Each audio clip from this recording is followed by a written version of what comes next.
Now we are less than 7 hours away from a potential federal government shutdown. Thanks for joining us here tonight at 5 o'clock. I'm Leah McClain. I'm Paul Folger. Let's take a look now where lawmakers are voting Mr. Durbin. on a House bill that would keep the government operating, but it has little chance of passing. We start with team coverage. Richard Reed breaking down how this could impact you. But first, let's start with our chief political reporter, Tom Hauser. And Tom, you've been speaking with Minnesota members of Congress about why this is happening and what's next. Yeah, Leah, Republicans and Democrats remain a long way apart on reaching a deal to avoid a government shutdown. Hundreds of thousands of federal workers could be laid off, including thousands right here in Minnesota.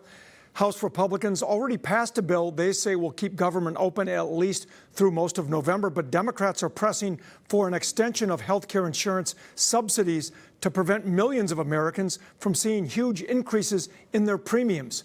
Those subsidies don't expire until the end of the year, and House Majority Whip Tom Emmer told me today Democrats will be to blame if there's a shutdown if they don't pass the House bill in the Senate.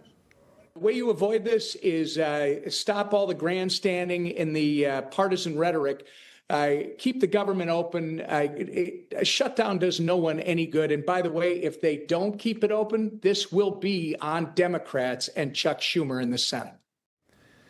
But Minnesota Democratic Senator Tina Smith says Republicans are to blame for refusing to address what they see as a looming crisis in the cost of health insurance premiums if federal subsidies are not extended.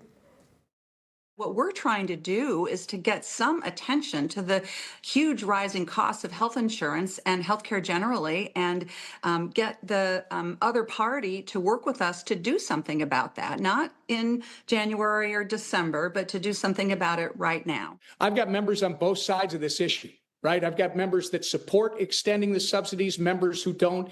That's a discussion that's going to take place with Republicans and with Democrats in the coming weeks. But again, that's not here yet. That is an end of the year policy issue. Right now, we're talking about funding the government. Emmer says those negotiations can continue until the end of the year, but Democrats are trying to use their leverage in the Senate to address the issue right now. And again, as we showed, the Senate is about to vote on that House bill. It is a high-stakes showdown, and the clock is ticking toward a midnight deadline.